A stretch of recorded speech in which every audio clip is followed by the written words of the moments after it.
오늘 말씀에는 두 사람이 나옵니다. 아기 예수님을 일찍이 만났던 앞서서 우리가 익히 잘 아는 목자들과 그리고 동방의 박사들이 있습니다. 이들은 그룹으로 만났지요. 근데 오늘 소개하는 두 사람은 개인으로 만납니다. 그래서 오늘 이 두 사람이 어떤 사람들이길래 하나님께서 특별히 한 개인으로 예수님을 만날 수 있는 그런 특별한 은혜를 허락하셨을까, 이런 것을 보면서 오늘 우리가 교회 이름으로 함께 주님을 만나게 되겠지만, 그러나 한 개인으로 주님 앞에 서야 되는 것이 또한 우리들의 모습인데, 성경이 개인을 보여주면서 그러한 부분에 대한 우리의 삶을 어떻게 갖고 나갈 것인가, 이런 것에 대한 메시지를 주고 있다고 생각합니다. 저는 그런 것을 몇 가지로 나누고자 합니다. 먼저 오늘 말씀의 배경을 보면 정결 예식을 하기 위해서 예루살렘 성전으로 갔다고 소개를 했습니다. 베들레헴에서 예수님이 태어나시고 유대인 남자아이는 8일째 되는 날 이제 할례를 행하게 되어 있습니다. 약속의 백성이라는 의미에서 아브라함과 맺었던 그 예법을 따라서 이스라엘의 남자들은 다 태어난 지 8일 만에 할례를 행하게 됩니다. 그러고 나서 남자아이를 낳은 산모는 피를 흘리고 이제 부정한 상태에 빠지게 되죠. 근데 그것이 정결하게 되기 위해서는 정결 예식을 치러야만 그것이 가능해집니다. 근데 그 치를 때 40일이 되고 나서 그 예식을 할 수 있는 자격이 주어집니다. 그래서 마리아와 요셉, 특별히 마리아는 8일째 할례를 행하고 이제 33일을 기다렸다가 하나님 앞에 그러한 정결 예식을 하기 위해서 이제 성전으로 나아왔다고 소개를 하는 것입니다. 그것이 레위기 12장에 나오게 되는데요, 이러한 걸음 속에서 성전에서 만나게 된 첫 번째 사람이 바로 시므온이다, 이렇게 소개를 합니다. 본문 25절에 보면 예루살렘에 시므온이라 하는 사람이 있으니 이 사람은 의롭고 경건하여 이스라엘의 위로를 기다리는 자라 그러죠. 이름을 시므온이다 이렇게 소개를 했습니다. 이 히브리식 발음이고 헬라식 발음은 시몬입니다. 베드로의 이름도 시몬이었죠.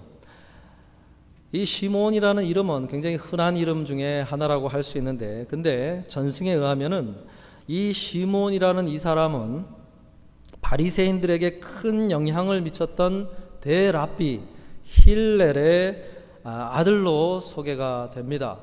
그리고 이 힐렐이라는 사람은 굉장히 이스라엘 역사에서 대랍비로 추종을 받는 그런 사람입니다.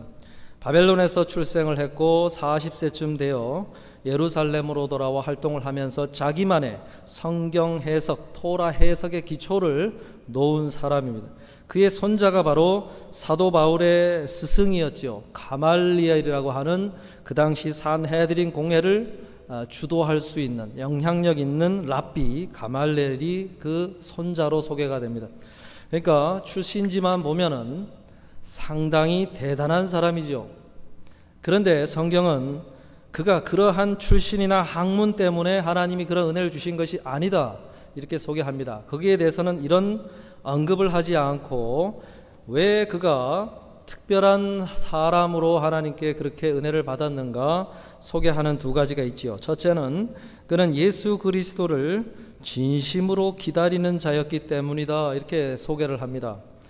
이 사람은 25절을 다시 보면 이 사람은 의롭고 경건하여 이스라엘의 위로를 기다리는 자라 했지요. 이스라엘의 위로, 메시아로부터 이스라엘에게 주어질 하나님의 그 큰 위로를 기다리는 자로 소개를 하면서 수식어가 붙었지요. 이 사람은 의롭고 경건하였다 그랬습니다. 기다리긴 기다렸는데요, 그는 이 기다림을 실제로 기다리기 위해서 자신의 삶을 의로움을 추구하고 경건한 삶을 추구하는 평생의 삶을 살아왔다는 것입니다. 여러분, 우리가 누군가를 언제 한번 밥을 먹자 이렇게 해놓고요, 실제로 그런 마음이 없으면요 아무런 준비를 안 합니다. 그런데 언제 한번 밥을 먹자 해놓고 정말로 그 사람을 초대할 생각을 품은 사람은 준비를 하지요. 그리고 언제 준비가 됐으니까 한번 만나자. 그러한 뭐 청소를 한다든지 아니면 음식을 준비하든지 실제로 뭔가 액션이 나오지 않습니까? 마찬가지로 주님을 기다린다. 이스라엘 백성들이 일반적인 기다림은 다 했어요. 그러나 실제로 그분을 기다리고 그것을 위해서 곧 주님을 만났을 때 자신의 모습을 온전한 모습이 되기 위해서 가꾸는 이런 의로움과 경건한 삶을 추구한 사람은 희박하였다는 거예요. 이 시몬이라는 사람은 실제로 그러한 삶의 걸음을 가꾸어 왔다는 것입니다. 여러분, 예수님의 제자가 되는 나다나엘이라는 제자가 있지요. 바돌로메라고도 소개가 됩니다. 이 제자를 처음 만날 때 빌립의 안내로 처음 만나게 될 때의 장면을 어떻게 소개했습니까? 요한복음 1장 47절 48절에 보면 예수께서 나다나엘이 자기에게 오는 것을 보시고 그를 가리켜 이르시되 보라, 이는 참으로 이스라엘 사람이라. 그 속에 간사한 것이 없도다. 나다나엘이 이르되 어떻게 나를 아시나이까?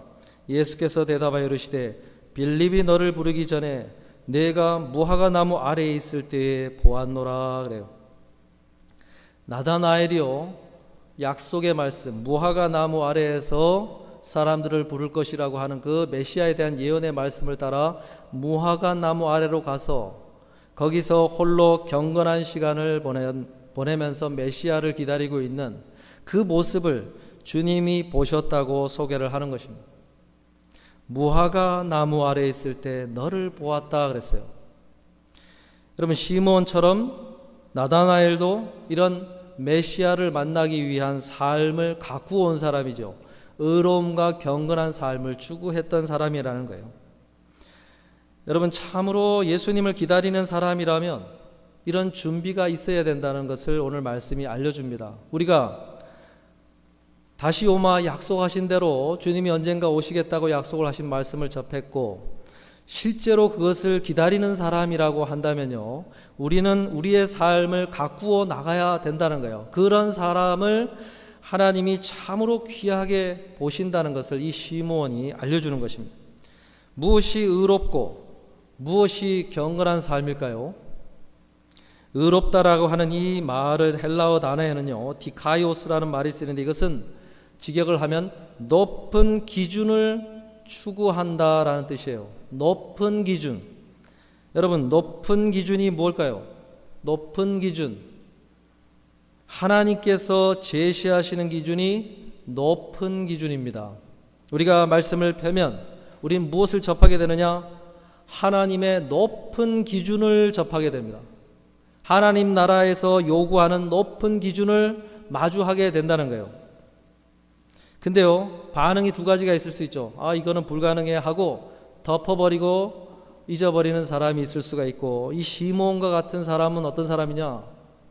하려고 애를 쓴다는 거예요. 하려고 애를 써요. 우리가 말씀을 접했을 때 이 높은 기준을 마주하면서 어떻게 하든지 그 말씀 높은 기준을 한번 따라가 보려고 애를 쓰는 사람, 이 사람이 시몬 같은 사람이라는 거예요. 여러분, 경건하다라고 하는 뜻에요, 헬라어 단어는 율라베스라는 단어가 사용되는데 이 단어가 어떠한 여러 단어가 있는데 그 단어들이 어떤 뜻을 공유하고 있냐면 바람직한 두려움을 갖는다라는 뜻을 가지고 있어요. 바람직한 두려움. 두려움도요, 여러 가지가 있습니다. 무엇을 두려워하느냐? 굉장히 많지요. 어떤 대상을 두려워하느냐, 어떤 상황을 두려워하느냐, 사람마다 다를 수 있어요. 그러나 성경에서 말하는 이 경건한 삶의 사람은요, 하나님을 향한 바람직한 거룩한 두려움을 갖고 살아간다는 거예요. 예수님께서요, 누가복음 12장 4절 5절에 보면 이런 말씀을 하셨지요. 내가 내 친구 너희에게 말하노니 몸을 죽이고 그 후에는 능히 더 못하는 자들을 두려워하지 말라.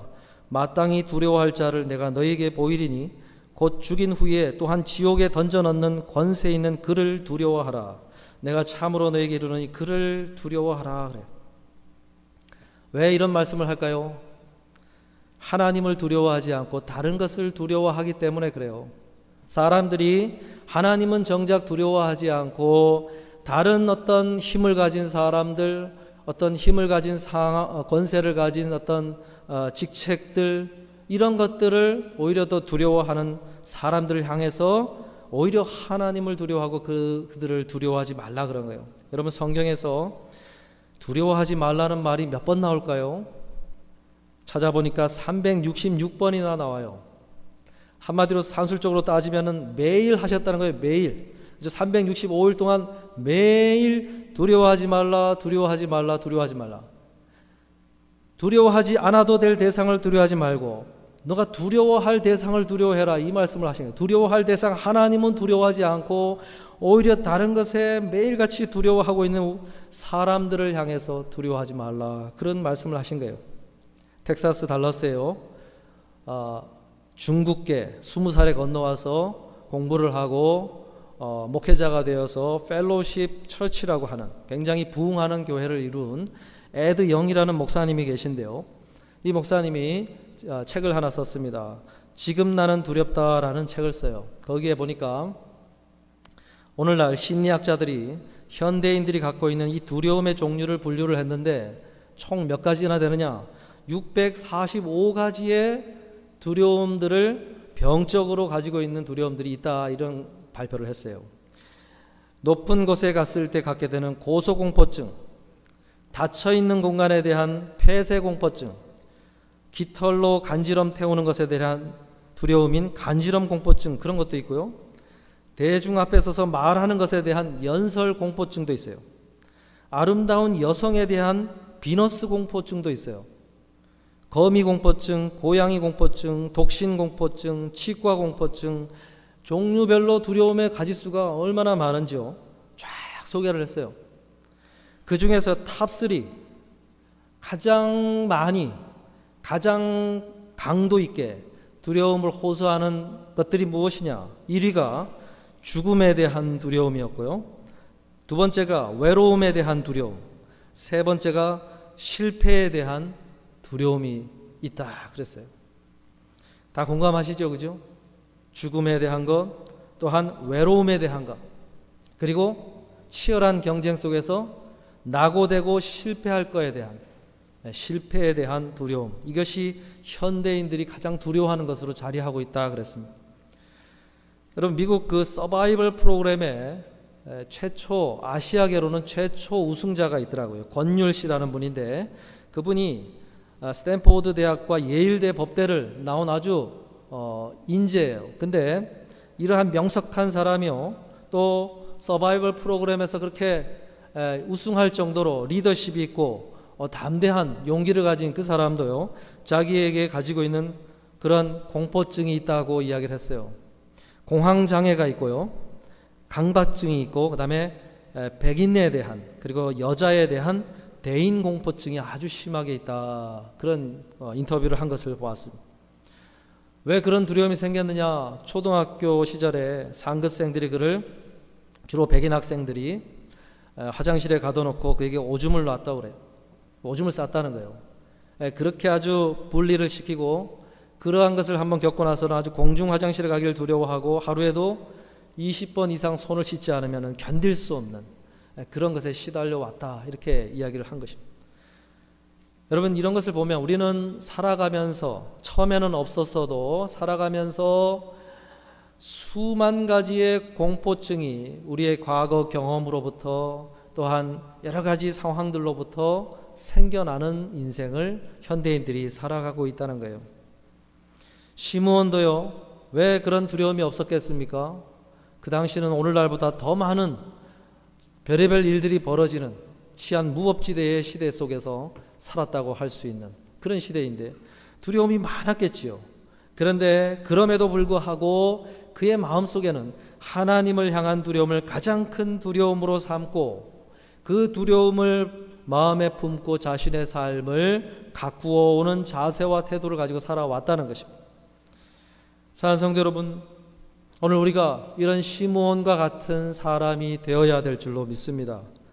우리의 삶의 모습에 바람직한, 그리고 높은 기준을 항상 대하고 마음에 품으며 그것을 위하여 우리의 삶을 가꾸어가는 그러한 삶을 살아가야 된다는 것입니다. 그럴 때 주님을 만날 수 있고, 주님을 만났을 때 이 시므온처럼 두렵고 떨리고 도망가고 싶은 그런 모습이 아니라 오히려 아기 예수 앞에서 찬송을 부르고요, 하나님을 향하여 감사하면서 그분 앞에 설 수가 있다는 것입니다. 오늘 그러한 삶을 갖고 가셔서 이러한 시몬과 같은 사람으로 설 수 있는 우리 모두가 되시기를 주님의 이름으로 축복합니다. 둘째로, 성령이 그 위에 계셨다 소개를 합니다. 25절의 끝자락에 보면 성령이 그 위에 계시더라 말씀을 하지요. 이 표현이요, 굉장히 독특한 표현이에요. 오순절에 120명이 성령을 기다리면서 성령이 임재하실 때부터 성령을 그 마음속에 내주하실 때의 모습을 무슨 단어를 쓰냐면 충만케 한다라는 단어를 씁니다. 충만하게 임하시다. 뭔가 우리의 내면을 강한 임재함 속에서 우리를 채워주시는 그 채움의 형태를 합니다. 그런데 여기는 그 위에 머물러 계시더라라는 표현을 쓰고 있어요. 마치 그에게 가까이 다가와서 그 위에 머물면서 그에게 뭔가 지속적으로 영향을 미치고 있는 상태, 그런 상태로 지금 성령이 그에게 가까이 가셨다고 표현을 하는 것입니다. 한마디로 시몬으로 하여금 예수 그리스도를 발견할 수 있는 그와 관련된 말씀을 이해하도록 도와주시고, 그리고 예수님을 성전에서 만날 수 있도록 그 타이밍을 맞춰서 걸음을 하도록 인도하시고, 예수 그리스도 아기 예수 앞에 섰을 때 그가 참 메시아로 오셨다는 사실을 확인하고 발견하고 깨달을 수 있도록 성령이 그 위에 머물면서 계속 그에게 조명하고 있는 상태, 그런 상태로 지금 시몬과 함께 하셨다고 소개를 하는 것입니다. 여러분, 시몬이 높은 기준을 마주하면서 아무리 애를 썼어도, 의로움과 경건함으로 삶을 갖고 왔어도 결정적으로 예수님을 만나서 그분을 알아볼 수 있는 은혜를 누릴 수 있었던 것은 이 성령의 영향력 아래에 있었기 때문에 가능했다는 거예요. 성령이 머물면서 그에게 조명하지 않으면 불가능하다는 거죠. 그렇게 했다는 거예요. 근데 왜 많은 사람들 중 유독 시몬에게 그와 같이 성령이 해주셨을까? 왜 그럴까요? 왜 그럴까요?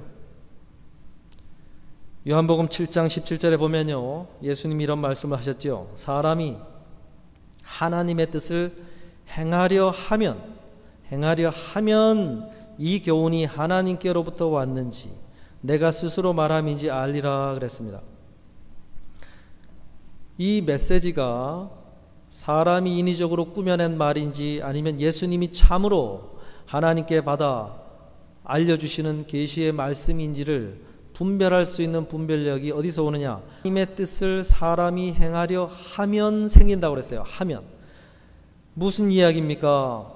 어떤 지적인 능력이나 성경의 공부나 무언가 알아내려고 하는 인간적인 노력에 의해서 그러한 것이 드러나는 것이 아니고, 사람이 하나님의 뜻을 가까이 하고자 하는 그 마음이 있을 때 거기에 하나님이 도와주셔서 그것을 깨닫도록 해 주신다는 것을 말씀한 거예요. 마찬가지로 시몬에게 왜 성령이 머물러 계셨느냐? 그것은 그가 하나님의 말씀을 알고자 하는 그 마음이 있었고, 그 삶을 갖고 가려고 하는 그 의지가 있었고, 하나님을 하려고 하는 그 순전한 마음의 동기가 있었기 때문에 하나님이 도와주시기 위해서 성령이 계속 머물렀다는 거예요. 여러분, 성령은요, 하나님은 인격이 있으셔서 하려고 하지도 않는 사람을 억지로 끌고 가려고 하지 않습니다. 그것을 기뻐하지 않아요. 뭔가 하려고 하는 사람을 도와주시는 것을 기뻐하신다는 거예요. 여러분, 소돔과 고모라 성이 불에 멸망당할 때 하나님이 아브라함의 요청을 받고 두 천사를 롯의 가정을 구원하기 위해서 보내지 않습니까? 가서 하나님의 계획을 알려주고 빨리 함께 구원받을 수 있는 사람이 있으면 청하라고 그랬어요. 사위들한테 얘기도 하고 했잖아요. 그런데 거기까지 움직이려고 안 해요. 롯의 가족들이 움직이려고 안 해요. 피하려고도 안 하고 머뭇머뭇거리면서 가만히 있으니까 다급한 나머지 두 천사가 어떻게 했다고 소개합니까? 양팔에 손을 잡고 끌어냈다 그랬어요. 끌고 나갔다 그랬어요. 그런데 결국 어떻게 됐습니까? 겨우겨우 이끌려서 나가던 사람들 중에 롯의 아내는 절대로 뒤에 어떤 소리가 나든지 간에 돌아보지 마라 그랬어요. 미련이 남아서 마지못해 끌려가던 그 롯의 아내가 결국은 돌아보지 않습니까? 무슨 이야기입니까? 하나님의 뜻을 행하려는 마음이 전혀 없이 억지로 끌려가다가 그냥 낙오되는 모습으로 롯의 아내를 보여주는 거예요. 여러분, 오늘 하나님께서 억지로 어떻게 보면은 때로는 우리를 억지로 끌고 가실 때도 있어요. 그러나 처음부터 끝까지 그런 모습만 있다고 한다면요, 어떻게 될까? 하나님이 그것을 참 기뻐하시겠는가 싶어요. 우리가 시므온처럼 뭔가 하려고 하면, 하나님의 뜻을 행하려고 하는 마음이 있어야 거기에 성령이 머물면서 뭔가 조명을 해주시고 도와주시고 뭔가 이끌어주시는, 그것을 기뻐하면서 해주실 텐데, 안타까운 그러한 롯의 아내의 모습을 보게 되지요. 사랑하는 성도 여러분, 오늘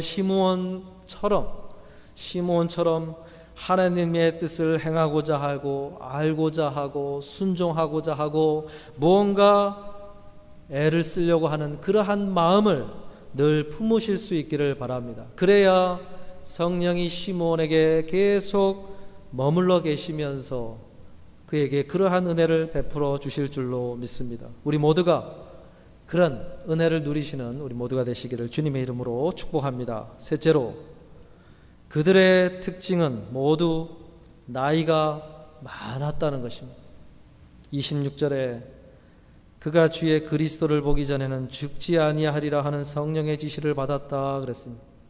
시므온에게요, 이 말씀을 왜 하셨을까요?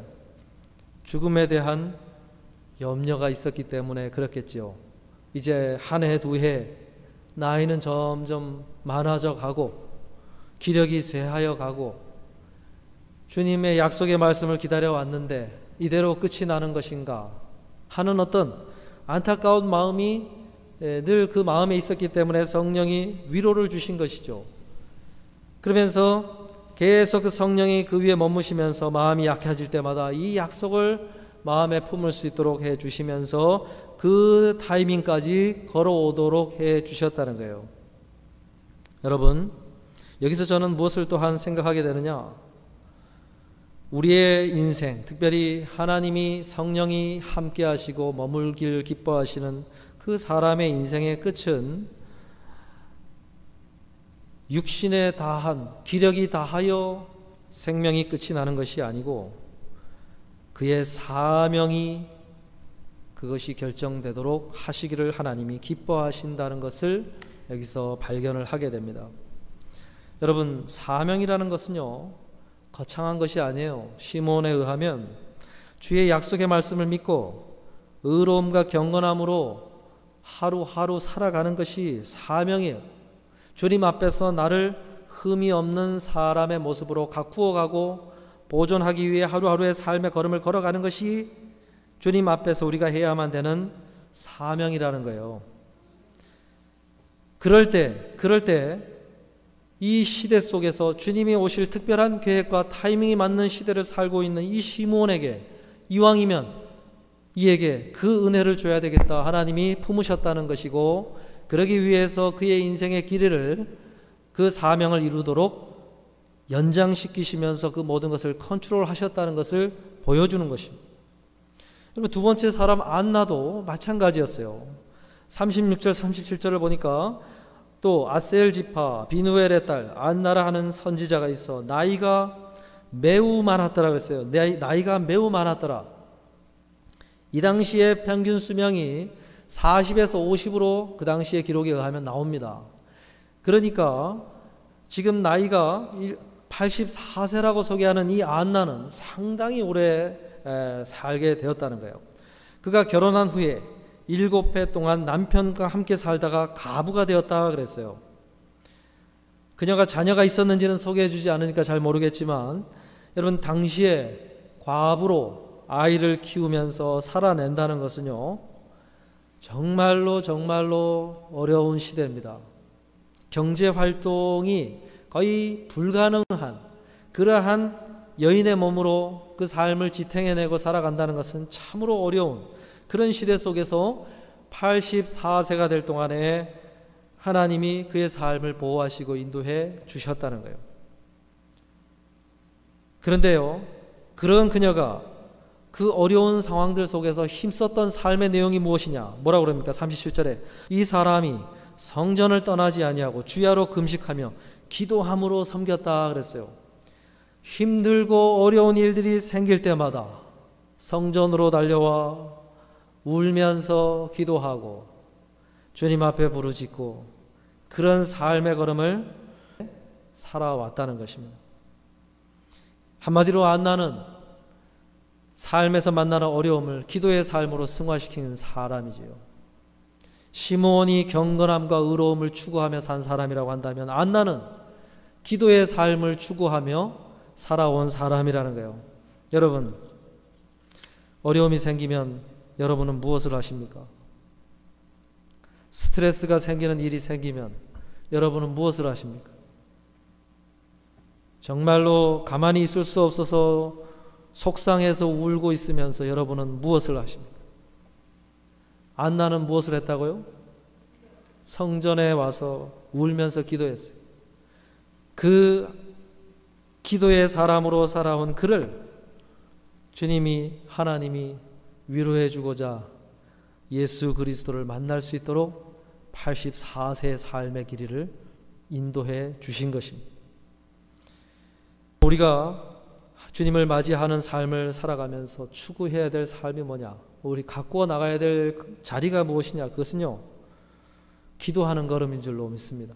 무엇이 생길 때마다요, 힘들고 어려운 순간이 찾아왔을 때마다 이 기도하라는 사인인가 보다 이렇게 생각할 수 있어야죠. 그러면서 이렇게 안나처럼 기도하면서 주님 앞에 나아갈 때 그것이 하나님의 마음을 감동시킨다는 거 아닙니까? 하나님의 마음을 감동시켜서 하나님이 그에게 위로의 선물을 주고자 이 두 노년의 이 두 사람이 뭐 그리 대단하다고 예수 그리스도를 굳이 그렇게까지 만나도록 해야 되겠습니까? 그러나 그들이 그렇게 걸어온 삶이 너무 귀해서 하나님이 보실 때 너무 귀하게 보여서 그런 은혜를 주셨다는 거 아닙니까? 여러분, 울면서 기도하는 건요, 절대로 헛된 게 아닌 줄로 믿습니다. 그건요, 하나님 앞에 크레딧을 쌓는 삶이고요, 하나님의 마음에 정말로 여운을 남기는 액션인 거예요. 그래서 어떻게 하든지 하나님이 무언가 그를 위로해 주고자 하시는 액션을 취하도록 만드는 것이 이 안나가 걸어온 기도의 삶이라는 것입니다. 말씀을 마치려고 하는데요, 여러분, 마리아의 정결 예식을 위해서 가져온 희생 제물을 언급을 하고 있어요. 24절에 보니까 산비둘기 한 쌍이나 혹은 어린 집비둘기 둘로 제사하려 함이더라 그랬어요. 왜 이런 제물의 내용을 소개를 해놨을까요?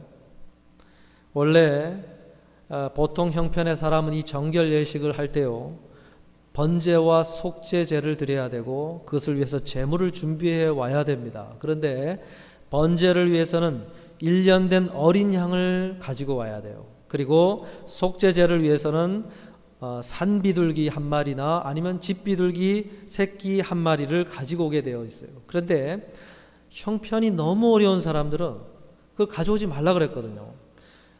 들에 가서 잡을 수 있는 산비둘기 2마리를 잡아와서 하나는 번제로 하나는 속죄제로 드리라 그랬어요. 그것도 어려우면은 집에 보면은 집비둘기 키우는 사람한테 가서 좀 빌려서, 그 정도는 그냥 줄 수 있는 동물이었거든요, 그 당시에. 그렇게 얻어서 가져와서 드리라 그랬어요. 오늘 예수님의 부모님의 가정이 형편이 어떻다는 것입니까? 너무 가난해가지고 그럴 수밖에 없는 형편의 가정이었다는 거예요. 누가가 굳이 이것을 기록하는 이유는 이 누가복음의 복음서를 읽고 듣고 하는 많은 형편이 어려운 사람들, 노예들, 그리고 과부가 된 이들, 그리고 너무나 살기 힘들 정도로 힘들어하는 사람들도 이 복음을 듣고 예수님의 가정에서도 이 가난한 가운데서도 하나님은 그의 형편이 어떠하든지 간에 그분의 일을 이루어 가신다, 이것을 믿고 상황이 좋든지 나쁘든지 간에 포기하고 낙심하고 외면하지 말고 그분 앞에 복음을 받아들이고 나오라 하는 그런 메시지를 전하기 위해서 이런 메시지를 굳이 기록을 해놓고 있는 것입니다. 여러분, 올해도 참 어려웠어요. 개인적으로도 여러 가지 경제적인 형편들이 좋지는 않았을 것입니다. 근데요, 내년 전망도 그렇게 좋은 게 아니잖아요. 우리의 가정의 형편이요, 참 어려워질 수도 있습니다. 그러나 그때마다 그러한 형편에 맞추어서 나의 삶의 걸음을 걸어가는 것이 아니라 하나님은 그 어떤 상황에서도 그분의 일을 해가시는 것이니 할 수 없으면 들에 가서 산비둘기 잡아와서 드리면 되고 할 수 있을 때는 양을 가져와서 주님 앞에 드리면 되는 것이라고 생각하면서 오히려 어떻게 하든지 하나님 앞에 나아오기를 힘쓰고 그분 앞에 서기를 힘쓰는 그러한 삶의 걸음을 걸어가라고 우리들에게 이러한 말씀을 하시는 줄로 믿습니다. 여러분, 부유하든지 가난하든지 그 어떤 상황이 벌어든지 간에 오직 시므온과 안나처럼 주님 앞에 걸어가셔서 우리 모두가 하나님의 마음을 감동케 하고 하나님이 참으로 특별하게 여기시는 귀한 사람들로 기억되시고 그분 앞에 서실 수 있는 우리 모두가 되시기를 주님의 이름으로 축복합니다. 기도하겠습니다.